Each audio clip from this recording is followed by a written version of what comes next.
salivary gland masses, because when I tried to use that system a few months ago, I already picked up a few the parotid and submandibular mass. And how can we differentiate between like a morphine or pleomorphic or some sort of carcinoma in that one?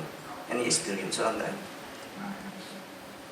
I love this question, and there are some preliminary data. We have heard from Professor Richard Barr about the thyroid. A little bit the same result in the salivary glands, a little bit better as for the thyroid. But up to now, the evidence is very low. We use it in almost all patients, and the differentiation of that very important differential diagnosis might be a little bit better in the salivary glands, but it's not a yes-no answer, and we will learn together, all together, about to publish papers about the use in salivary glands in the future. It's promising. Opinion of Professor Richard Barr about the salivary gland. I agree. So the majority of the tumors are stiff, even if it's a Warden tumor in our experience. So I would never cancel a biopsy based on the elastography similar to the thyroid. The stiffer it is, the more likely it is going to be something malignant. We've seen a lot of cases where the patient we thought was a salivary gland, it turned out to be a squamous cell carcinoma. Those tend to be much stiffer than the salivary gland tumors. But again, I don't feel comfortable changing what I do based just on the elastographies. So just to add, the last time we had disagreement was 120 years ago.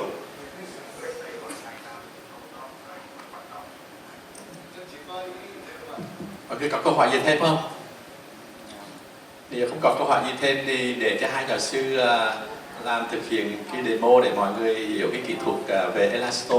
Đấy thì chiều hôm nay thì cái session liên quan đến kỹ thuật siêu âm đàn hồi mô. Đây là kỹ thuật tương đối mới và nó mở ra một cái ứng dụng rất là rộng rãi trong các lĩnh vực khác nhau. Thì ban tổ chức năm nay thì mong muốn đưa đến những cái kiến thức về cái kỹ thuật đàn hồi mô này cho mọi bác sĩ trên mọi miền đất nước. Tại vì hiện tại cái số máy đang sử dụng trên đất nước chúng ta còn rất là ít. Một vài trung tâm lớn có những cái máy này để sử dụng những cái máy này. Thì hôm nay chắc là mọi người buổi chiều hôm nay mọi người đã trải qua từ cái kỹ thuật những cái nguyên lý cơ bản, các ứng dụng khác nhau và cho đến mở ra một cái chân trời như cái bài cuối cùng của giáo sư District để cho mọi người thấy rằng là kỹ thuật siêu âm đàn hồi mô còn ứng dụng, còn tiếp tục ứng dụng hơn nhiều hơn nữa. Đây là một cái lĩnh vực mà trong ban tổ chức đang là đắn đo những năm trước, bây giờ năm nay mới đưa vào chương trình và mời được hai giáo sư hàng đầu thế giới. Những hai vị này thì nếu mọi người đi vào trên cái guideline của quốc thì hai vị này là từng là những cái vị mà nằm trong một cái là panelist, tức là những cái chuyên gia của toàn thế giới được của tổ chức quốc mời lại ngồi họp với nhau để đưa ra những cái hướng dẫn guideline về kỹ thuật siêu âm đàn hồi mô. Và ban tổ chức chúng tôi đã mời được hai vị này về đây để cho chia sẻ những cái kiến thức, những cái kinh nghiệm của hai vị đối với cái bác sĩ siêu âm Việt Nam chúng ta. Và hy vọng rằng sau khi buổi chiều hôm nay mọi người có một cái nhìn nhận mới về kỹ thuật siêu âm đàn hồi mô, và hy vọng tương lai những năm sắp tới đây, những tháng sắp tới đây thì cái kỹ thuật siêu âm đàn hồi mô được mở rộng ứng dụng trên toàn cõi Việt Nam. Đây là cái mong muốn của cái ban tổ chức trong buổi chiều hôm nay. Nếu có câu hỏi gì thêm thì sẽ mời hai giáo sư làm cái live demo trên cái máy. Now we have no discussion up to now, so we would like to both of you do examination in the live demo in the machine.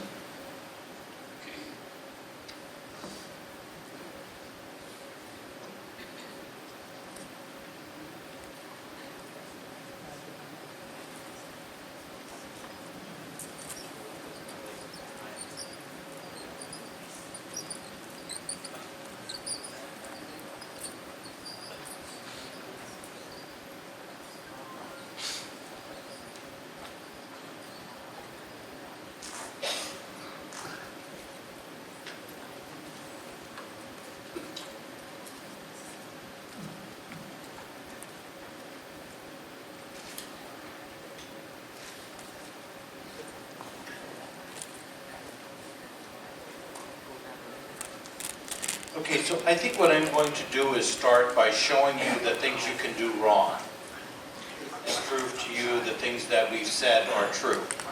So we'll start with this breast phantom. So with the small parts, one of the problems that we have is the organ is not flat and our probe is flat. So to apply standard pressure that's uniform throughout the transducer, it's sometimes very difficult.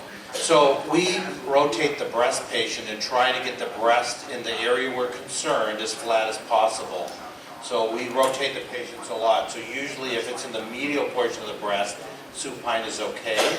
But if the lesion is lateral, we have to rotate the patient up and try to get it so that the breast is flat as possible. Because if you try to put pressure here, just like we've talked all along, if you've got an organ, I'm putting much more pressure in the middle where the transducer is and much less on the end. So let's find this lesion. So again, we talk about pressure. When I mean by pressure, you can watch the lesion. Let me turn on the pointer. So here's the bottom of the lesion, and watch what happens when I apply pressure. So you can see that I've moved the lesion way up high, and what we're going to do is we're going to go into elastography, VTIQ, and let's do a measurement with a lot of pressure. And you can see we've got a stiffness area here that's 5 meters per second. So now what I'm going to do is I'm going to now lift up the probe and see how the lesion is dropping. You can see that I'm releasing the pressure.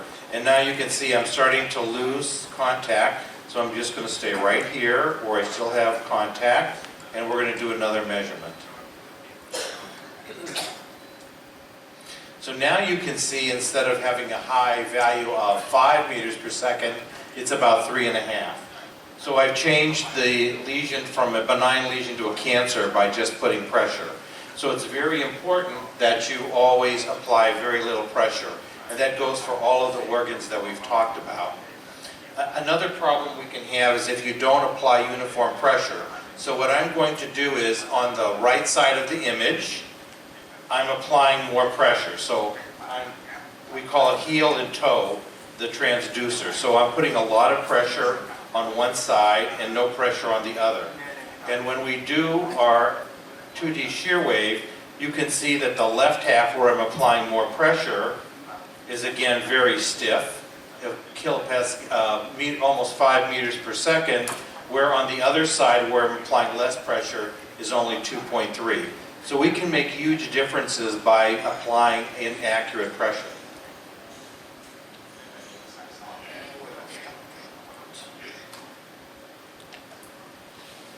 If we go to strain imaging, again, I'm not doing very much here, but sometimes what you may want to do is if you have a very big breast and you may not get a lot of motion from the patient, you can just apply a little bit of pressure. And if you look at the B mode image, you can see I'm wiggling the lesion and I can make the elastography better.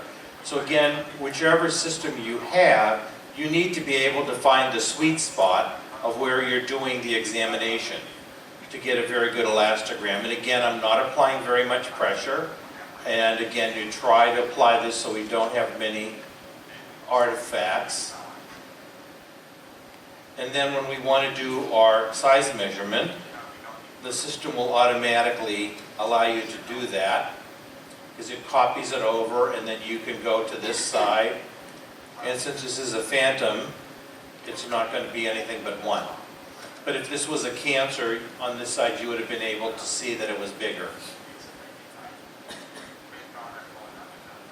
Now, one of the things you should look at when you see this pattern, where you tend to have, I call it the worm pattern, it looks like things are changing and it looks like worms moving all over, that's all noise.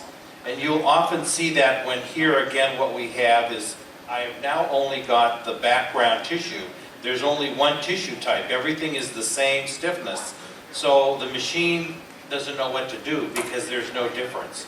So you often get this noise pattern. And again, if you apply too much pressure, in a real person, it's hard to do in the phantom. You'll get, again, this pattern that looks like flickering white and black areas.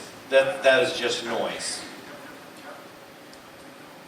So again, I think the important point here is you can see that by doing things wrong, I can get any value you want from a value. So you have to be very uniform technique and very good technique to get consistent results. Let's see if we can. Nice bullseye.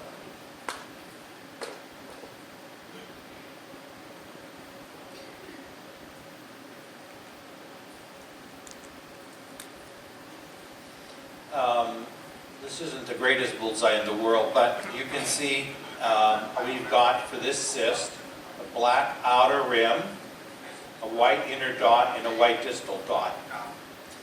This is very useful examination because, like I said, if we see that this is nice and round, there's no abnormal or deformity of this, we can say that this is a benign lesion.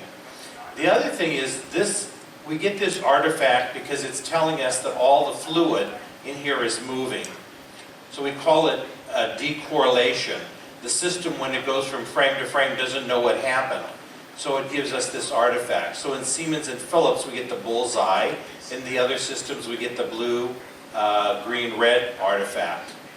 And if this material is very viscous, so if you had very thick, viscous material, you would not get the bullseye because the fluid has to be moving to get the bullseye artifact. So sometimes what may look like a very simple cyst, when you do this, if you can't get the bullseye, that means if you go to aspirate it, it'll be very difficult because the material will be very thick and very hard to aspirate through a needle.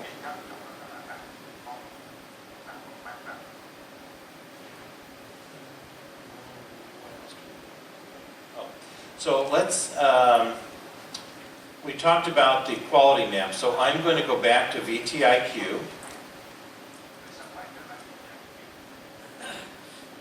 And I'm going to go to the dual screen, so it allows us to see this, and I'm going to hit update. Okay, and now we get our image. What we can do is, one of the buttons on the bottom here, the fourth one from the left, it says velocity. So this is giving us a plot based on the velocity. So from 0.5 to 6.5 centimeters per second. Now, in breast cancers, we've had cancers that are above 10 meters per second. So there is a maximum velocity button, which is the third button, that we can increase the scale up to 10. And on this system, 10 is the maximum we can go. If the value is higher than that, it'll say high, meaning it's greater than 10 meters per second. So again, the default is 6 or 7, but depending on which probe, etc. But if you have this and you did your measurement and it said high, then you could go ahead and change the maximum velocity to get it to be within the scale. The other thing is we have this, again, this is the velocity map. I'm going to increase the value to make it look a little bit different colors. And then we also have the quality map. So this is like a traffic light. Green is go, yellow is caution, red is stop. So this is telling me, because it's nice and uniform green, that the shear waves were very good. So they were very strong, the displacement was very good, they traveled through things the way we would expect, and we can believe that those are good shear waves. If we had an area, so like in breast cancers, when I talked about we have soft cancers, you'll see on this map that it'll be red, and that'll tell you that although the system calculated a shear wave speed, when the computer looked at the information that it used to do that, it was not very good. And you should not believe those values. And again, this is mostly only occurs in breast, because most of the other lesions that we see in other organs are not as stiff as breast cancers.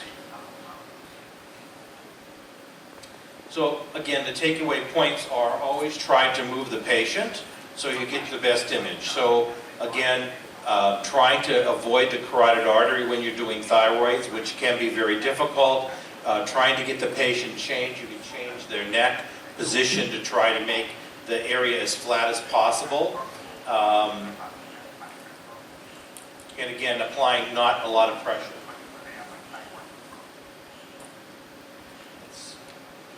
Another thing that we didn't talk about was if we do a cyst on 2D shear wave, I said simple fluid does not conduct shear waves. So you can see here that it's black on the velocity map. It's telling you it's like XXX on the livers. I couldn't count, the computer saying I can't calculate a shear wave speed. Now if we go to the quality map, you can see that that area is actually even bigger, that corresponds to the entire cyst, is yellow, telling you that the machine did not see good shear waves and don't believe any number in that lesion. So simple cysts that do not have any debris in them will not show you shear waves. If you have a complicated cyst that has some material in it, it will show up as a soft lesion. So you cannot distinguish with 2D shear wave if a lesion is a fibroadenoma or a complicated cyst. On strain imaging, this lesion will give us a bullseye, so we will be able to say it's definitely a cyst and not a fibroadenoma.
Any questions on small parts? If not, we'll have Dr. Dietrich show you his technique for doing a liver.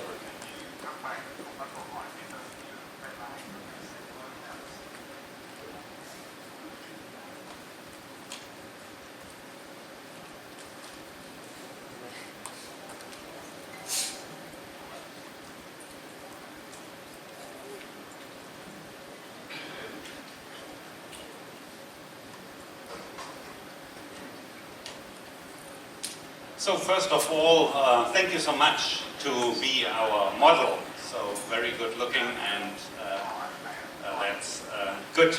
So he might know me from yesterday, but if people go for a liver exam or for ultrasound, they might think that will take some time, and most people, if I would be allowed, are looking like that in a supine position, thinking what the doctor is doing might be good or bad, but it will take time. At least if he looks at his bill afterwards, it will be expensive. So he might think that was taking a long time. So for the shear wave elastography of the liver, we should optimize our patient, because pushing the button for a number is so easy, a monkey could do it. But the preparation beforehand, it's so important that we think and optimize our patient. First of all, what I've been telling was to know if that patient has what kind of etiology. He's healthy, but we would assume that he might have chronic virus hepatitis C. We assume it, okay? And our question before the examination would be if that patient has no fibrosis or low fibrosis or liver cirrhosis, because it will be different drugs, it will be a longer treatment, and we have to add ribavirin in certain circumstances. So we have a good answer which we get. Then, before we are doing the examination, we have been doing a physical examination, asking the patient if there is any congestion, any chronic heart failure. If the laboratory data are pathological, the transaminase is not enlarged, higher than normal values, because 5 times normal values will give you really bad results, inflammatory reaction. And then we start to interact with our patient. First of all, I will show you a few tips and tricks on how to perform liver ultrasound, and then I will show on how to do the point shear wave elastography using the Siemens system. But before we start, I'm a doctor and I need to work efficiently. That means if I start to optimize here and there and everywhere, I would lose time. So for almost all shear wave elastography, I have a certain approach. If you look to the FibroScan papers, they would say that in the mid-axillary line in a supine position, you should measure. We will see right now what happens if we do so. And then we might take the second point. But first of all, I will start in that way that we look like we are recommended if we do the liver exam.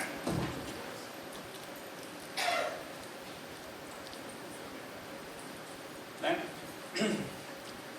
we have to go for the right transducer. Thank you so much.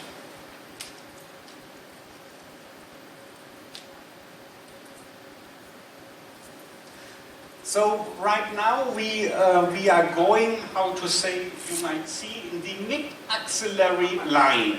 Yeah? And we get some sort of image like that. First of all, how to improve my image would be not to have, how to say, a depth of penetration of 16 centimeters, but to go closer. Okay? In an Asian person, you might go for 10 centimeters depth penetration. In an European, you go for 12. In an American, you might go for 28. No, that's a joke. But it might depend on the height of the person. Second, if I'm looking right now, in between the ribs, that I have a window right here of about 2 centimeters. It does not look too good. So there are a few things which I'd like to improve right now, because if I go for the FibroScan position, it seems not to work very well. And I would do it also for the FibroScan to improve my position. So what I do with the patient is I turn the patient a little bit to his left side. Okay. Second, I ask the patient to bring down the left arm. To be like a cat on one side, to get a curved thorax, we wish to widen the intercostal space. And now I'm doing everything to widen the intercostal space. Bring down this one. And normally the patient is doing like that with the right arm. But I will, how to say, take a little bit more movements like that. He's a very friendly patient, and many patients in this position do not know what I'm doing. and they keep their knees like it is like here, and I have my elbow right on here to bring also this part of the body to widen the intercostal space to get a better window for the elastographic imaging. Okay, a little bit like that. Right now we will have a look if our window has been better to make point shear wave elastography. Recall that our window was about 2 centimeters, and right now it looks much better. So we have no more 2 centimeters, but our window for elastography widened to more than 6, 9 to 8 centimeters. So it was much better, and even we could do better. The enemy of the good one is the better one, so I will fight a little bit for the best position of the patient. In this position, you might see a few things. So you will see the portal vein right on in the center. Nice color. You see, take a little breath, stop. Take a breath, stop. Okay, you can nicely see the liver veins in the center of the screen. And the third interesting point at this occasion and at this position is that if I focus a little bit down, I can judge the quality of a machine. Here you can see the diaphragma. The diaphragma is not, as many people assume, a bright echo. No, the diaphragma is a muscle, and it's hypoechoic. And here you can see the muscle, the center fibrous tissue, and the other muscle. And if you see such echoes, you know I have a good ultrasound machine, a very good one. It's good quality. But I'm not looking for the diaphragma. Take a little breath, a little bit. Stop. What I'm looking for is the right adrenal gland. And you can see the right adrenal gland always different from the diaphragma, which is here. And you see the adrenal cortex here, the hilum here, and the adrenal cortex here. And this is all in this position of the patient. I call it sometimes the position of 2 o'clock in the night. I'm on a night shift, and I have only one view to the patient, and I'm looking for different, how to say, emergencies. So I'm looking for the, in this case it doesn't work, for the gallbladder. I'm looking for the air in the lung, the recessus costodiaphragmaticus. I'm looking for the Morrison pouch right on here to have free fluid. So this position of the patient and this, how to say, handling for shear wave elastography gives me quite a lot of information. Okay? So that is how I handle my patient. I don't do anything more. Most he is doing by breathing, taking a breath, take it out, or whatever. So that's a position, the best position, and it's much better than supine, and it's much better to work with the arms like that. You have a broader field of view. And then you push the button and you go for elastography. And 2 take-home messages we have to recall. Don't go for the first centimeter of the liver, and don't go beyond 6 centimeters of the liver. In the first centimeter, you will get 2 high values, and due to attenuation in the distal part, you get 2 low values. So right now we can, we can ask the patient the patient to stop breathing, or he can breathe in a mid position. But if I'm going to Richard and I ask Richard, don't breathe, what is Richard doing? He takes a breath because he does not know what I'm doing. So I anticipate not to tell do not breathe, because almost all people take a little breath on that. I'm anticipating what he's going to do, take a little breath. Okay? So that's a way to handle the patient and the people. So I do not know Vietnamese language, but he might take a little breath. Don't breathe. Okay, stop. Very good. And then we can update the value, and we can see the values on the left upper side, physically measured as it is correct. The velocity, most people all over the world use the kilopascal, so it's displayed quite nicely here with the Siemens system. One thing, if you have problems, how to say, sometimes in a lower intercostal space, and if you have the choice of this intercostal space or one higher, look like that, in practical experience, this compared to this is almost the better one to get the results. So if you are not sure about the results, you might go even one intercostal space higher, mid-axillary line, one higher, here we are, and even you might go one higher, it gives you sometimes better results. Think about that. And right now he should slowly breathe, and then we will have a look on how to measure. So the measurement will be taken, update, there will be a freeze, I defreeze, I give an update, I defreeze,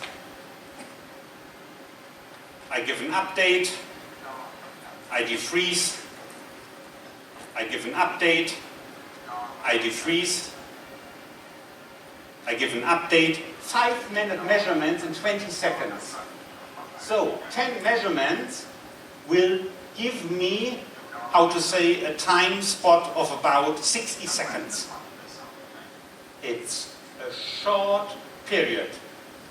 And you might be thinking, why this stupid German does not take here a position, there a position, and here a position, and here a position in the liver to get more representative results.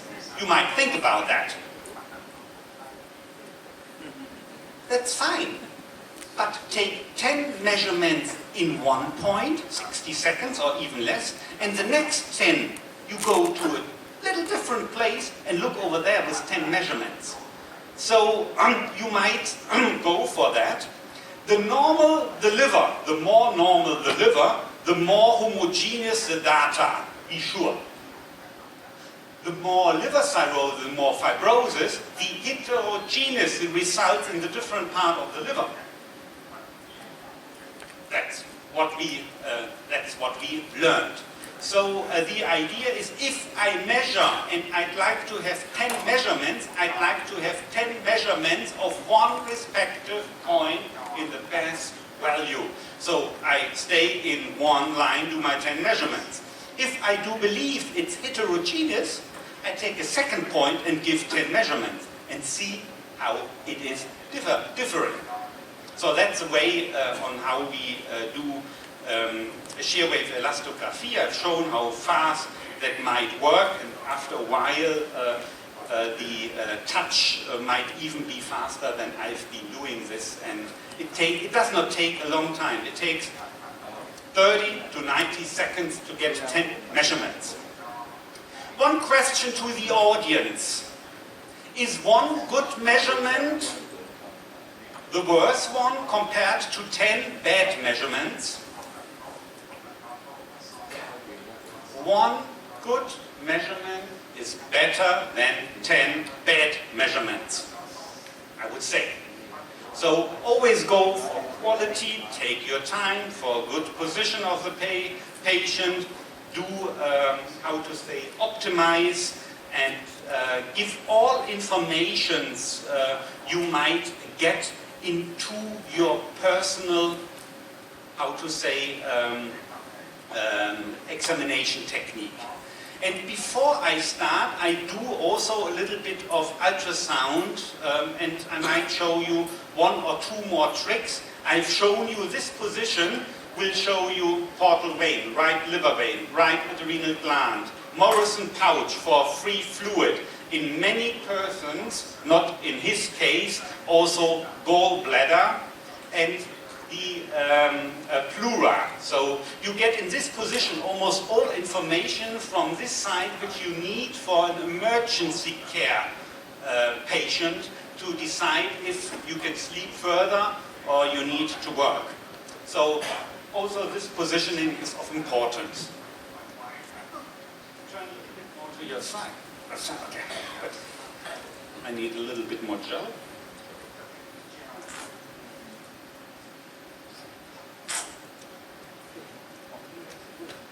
Okay. Right now I go out of optimize my image. Don't touch. Sorry. Take a deep breath. Okay. So right now I'm looking for the angle between the portal vein and inferior vena cava. Breathe normal. One more time. Take a breath. A little bit. Just a little bit. Stop.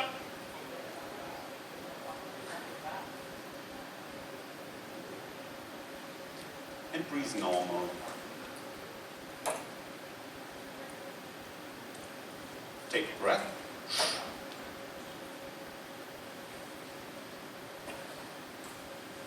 Take a little breath, please. Would you ask him to take a little breath? A little bit.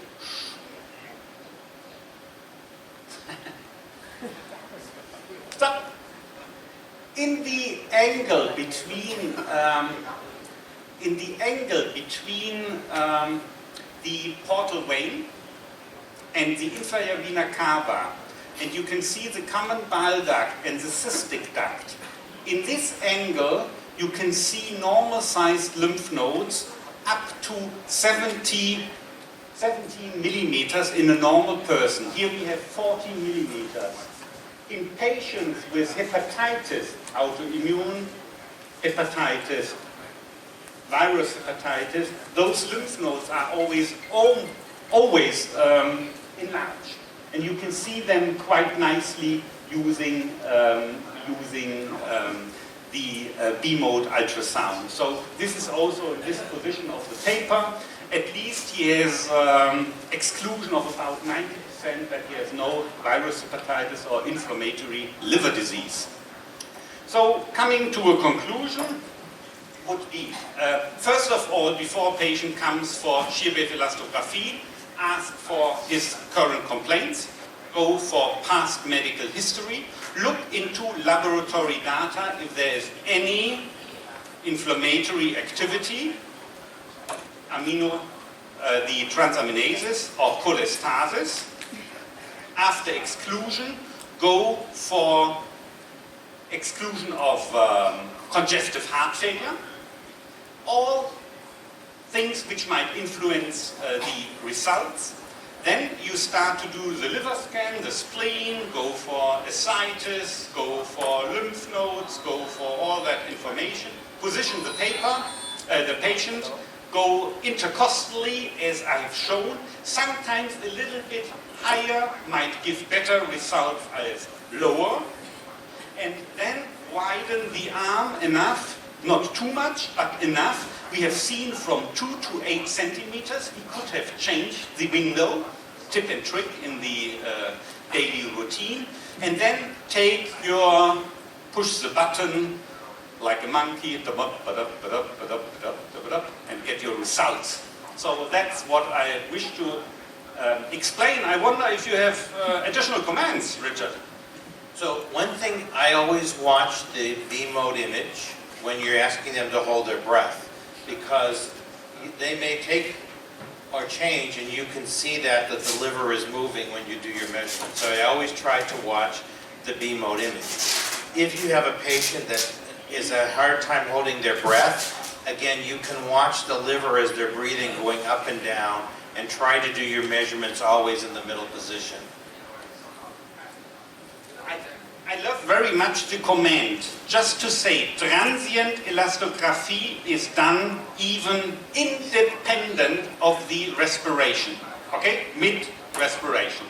Point share wave elastography can be done in such a patient in the mid-respiratory, very small movements. It's quite nice.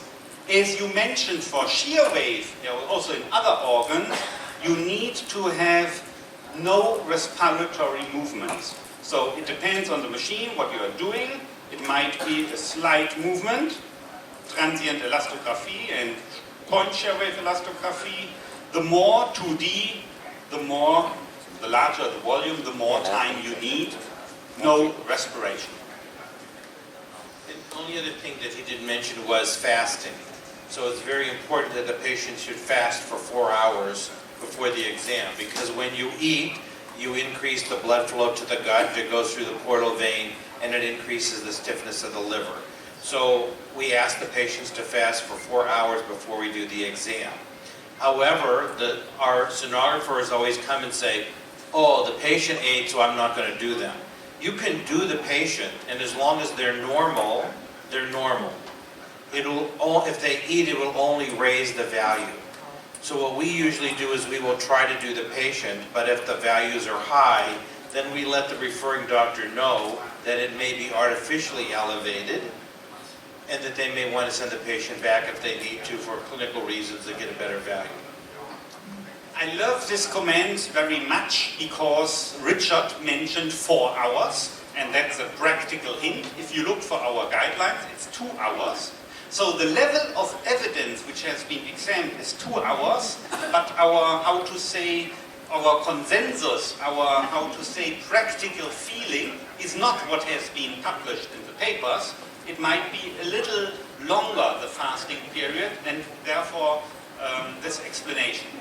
So, my understanding from the literature is if the patient is normal, 2 hours is fine.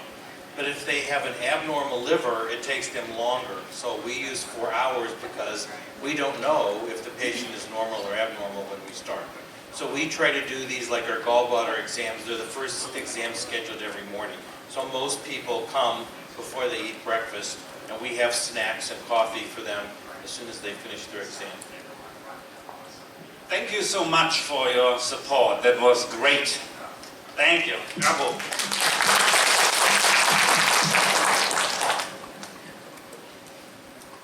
Just a small question. Yeah, also a long one. Well, just wondering about the report. Yeah. Like the standard report on your Yeah. internet. Yeah. We did for me. Yeah. And just describe that earlier for the liver Yeah. or for the breast. Yeah.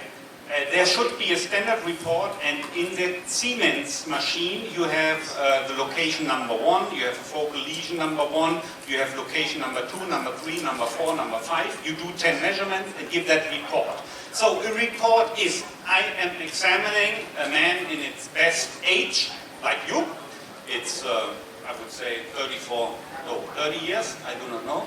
How old are you? A little bit older. Okay, so a male, 34 years old, with the indication for the examination chronic virus hepatitis C. The transaminases are normal or are elevated. Cholestasis indicating enzymes are normal or elevated. Past medical history shows this disease, and there is no focal lesion, and there is no sign of congestive heart failure. In my report, all that 5 features are included. because they are important for the interpretation. Then I have my normal ultrasound report on the spleen size, no collaterals, no ascites, normal flow in the portal vein from intercostally in between 12 and 24 centimeters per second in the patient without any food intake in the fasting patient. This will be in my report as well. Then in my report will be the machine, the transducer, the frequency of the transducer used, the program, the depth of measurement below the liver capsule, how many valid measurements, the median of the 10 measurements using point shear wave elastography, and the interquartile range. That means the values from 25 to 75 from the median. 25 below, 25 up, divided through the median. It's given by the machine, the interquartile range. This should be below 30. No, in the healthy it should be below 10 because you get very good results. In the patient with cirrhosis it should be below 30. So all that comes to a reporting and should be reflected. And we had yesterday a nice discussion. Who has all that knowledge? The radiologist, the sonologist, the pathologist, or whatever. But by doing an interpretation of your report, think about all that information. I wonder about Richard, what you are adding to my comment. So what we do is, obviously he's looking at his own patient, so he is more familiar with the patient. And when we report it, we report the stiffness value, the interquartile range. But you have to remember, we're measuring liver stiffness, not fibrosis. So anytime a patient comes and they have congestive heart failure, that they aid, we make a comment. So we say the liver stiffness value is 1.2 meters per second that corresponds to no or mild fibrosis. And then, but if he ate, I'll say the value may be artificially elevated because the patient ate. The value may be artificially elevated because the patient's liver enzymes are up. So we add a little comment because sometimes we're not doing it for the hepatologist, we're doing it for an internal medicine doctor, and he's sending the patient to us to decide if he's going to send it to the hepatologist. So if we think there's a problem because the patient ate, the elevated enzymes, we put that in the report to say, although we got a number and the IQR is very good, it still may be, if you use the cutoff chart, you may overestimate the degree of fibrosis. And then there are many cutoff charts, so each vendor has their own, the WFM has their own, the FSM has their own, SRU, the Society of Radiologists and Ultrasound, has their own. So it's kind of up to you and your institution which values you want to use. So for the SRU, the Society of Radiologists and Ultrasound, which is the American radiology's thing, we don't like to give cutoffs for F0, F1, F2, F3, F4, because in the middle, like Christoph has been saying, we do really well in normals and we do really well in cirrhosis. In the middle, we're not so good at deciding if someone is F2 or F3.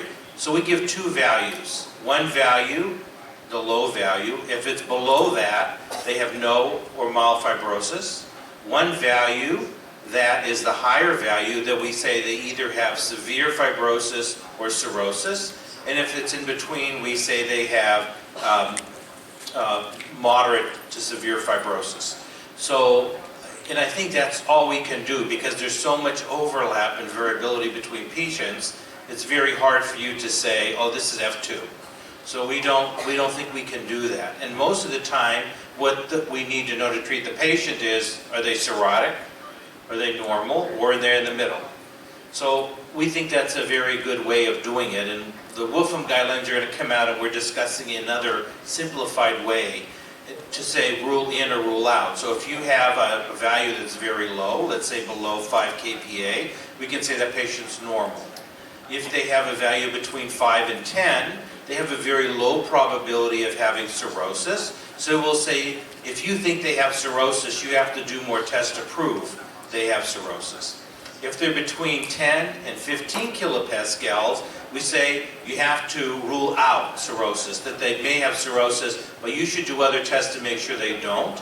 And if they're above 15 kilopascals, they definitely have cirrhosis.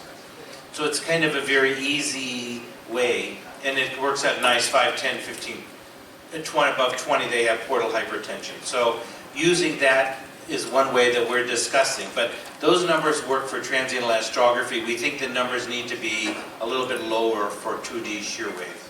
Instead of 5, it may be 4. Instead of going up by 5, go by 4. But we haven't finalized that yet. But I think that's another easy way for you to know what the clinician needs to do, as opposed to saying it's F2. You know, you can say some people can have cirrhosis and have still very low stiffness values. So it's not just the stiffness value, it's putting everything together in one picture. Thank you very much.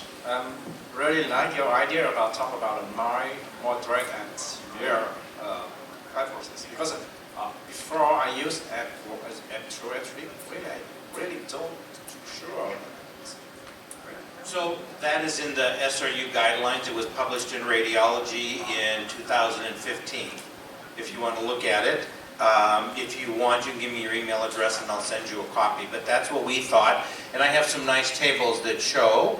Dr. Friedrich Rust did a meta-analysis with the Siemens system on several thousand patients.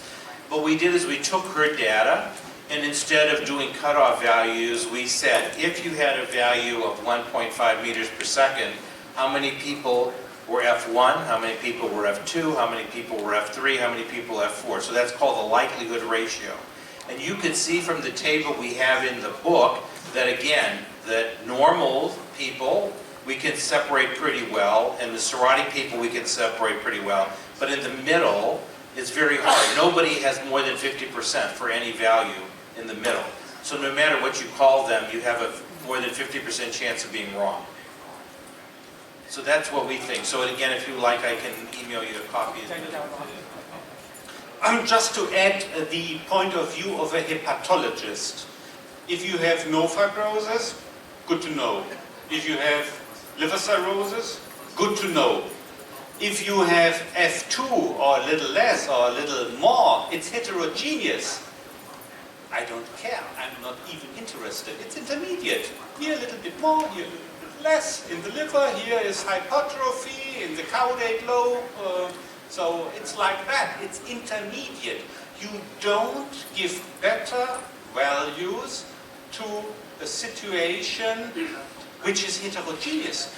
If I would give a cut-off in a heterogeneous situation with clear cut-off values, I wouldn't say the truth because it's heterogeneous. I can't give a clear value. It's intermediate. I'm happy. Thank you. Thank you. I'm Maria from Indonesia, and I want to ask Professor Friedrich how we can examine a congestive liver, mild and severe in patient, and what the influence of congestive liver for elastography. Thank you. So if I understand right, the second question was the influence of congestion. And in a patient with congestion, chronic heart failure, you might know a surgeon who is operating on a liver and he is touching the liver. If the patient has a high blood volume, it's stiff. And if the patient has a low blood volume, it's soft. So there's a big influence, and you cannot measure anymore because you are measuring the congestion. And you might recall in children, there was a question about children, they use it even for follow-up in congestive heart failure in pediatric patients after surgery. The first question, I have to say, I didn't clearly understand. How to examine congestive liver? Okay. To rule out congestive heart failure, you might do it KISS, keep it short and simple, measure pro-BNP and by laboratory data before you do stiffness values. That could be one way. And in certain circumstances, we are asking for that. Second, you could go for the echocardiography to have a look into the contractility of the heart. And that's the second one. The third one is I always look for the flow profile in the right liver vein. You might recall that I was looking for that. And the profile, if it has not 3, 2, or 1 pulsatile parts, but the fourth one in the wrong direction, then it's a sign of chronic heart failure. And the pulsatility in the portal vein, when the pulsatility is more than 40% in the portal vein, then you can be sure it's also a sign of congestive heart failure. So I have a few things. The take-home message is ask for contractility using echocardiography, look for pro-BNP in the laboratory data to exclude, and the other ones we add in our, how to say, examination. Do you agree? She is the only lady who has seen Bad Mergentheim by herself, where I'm living, so I'm proud to meet her.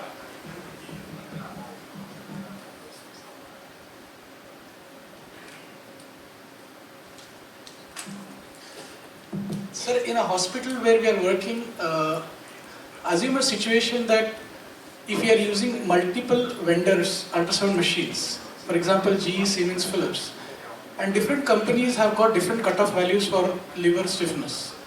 So my question is like how should a doctor understand which vendor is accurate, or which values we should actually take into consideration for doing our interpretation?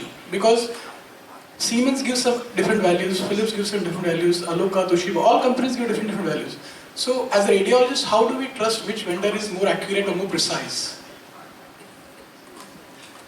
I love that question, and it might take a little time to go deep into that. First of all, no of the vendors is right or wrong. They measure what they measure and they display what they display. To divide this question into a few, how to say, points. First of all, what is the gold standard of being right or being wrong? Finally, knowing, I have shown that image that if you have that fibrotic strand in a liver biopsy and you might catch it, you have liver fibrosis 4, liver cirrhosis. If you don't go in the same patient through the fibrous strand, it's F0, there's nothing. And it's our gold standard still. So we are going for a liver biopsy, and from an ethical point of view, most of the studies have been done, 90% of the studies using EchoSense, FibroScan. So right now we are not anymore allowed from an ethical point of view to have the gold standard of liver biopsy because we have that exempt. So the new gold standard for any kind of comparison will be FibroScan. This does not mean at all that FibroScan is correct or not correct. At least it has been compared with liver biopsy. It might be correct or even not correct, and we have seen that the ultrasound image will show us better results by point shear wave elastography. I'm only telling the story. Third, if you're using different equipment, go for published data, and there are tables from Richard, myself, and tables where you can find the normal values for each method. But be aware, I've been telling that gentleman, you have to introduce also the equipment, the transducer, the frequency used, because if you use higher frequency, lower attenuation of, there will be more attenuation of shear waves in the deeper fields. And then you should also eventually indicate the depth. So that would be a little bit of answer of your question. So for the SRU, one of the guidelines is if the patient comes back for another scan, they should always be done on the same system with the same probe at the same depth. So the other thing is in the SRU guidelines, there's a nice table that has each vendor and the value. So you can look and see, oh, Siemens is always a little bit 10% higher than Philips. And it at least gives you an idea of which is higher or lower. But we always try to look, when the patient comes in, we see which machine we used and try to use the same machine. The values actually may change too if the vendor changes their software. So if they change their probe and the frequencies are different, you may have different cutoff values. So like in Philips, we probably will have different cutoff values for the point shear wave versus the 2D shear wave. So we don't have the studies out yet, but I wouldn't be surprised because they modified the probe to do 2D shear wave. So the frequencies are different, so the shear wave speeds are going to be different. So the only way you can solve this problem is to always do it on the same machine. I love what he's telling. I would also add, it should be pretty much the same examiner. He and the patient both should have the same alcohol intake beforehand than the last time to compare the data. The mood and the time and whatever should be pretty much similar. So the comparison of data, let us be aware, is not such of clinical importance, first. Second, the circumstances when to measure seems to vary.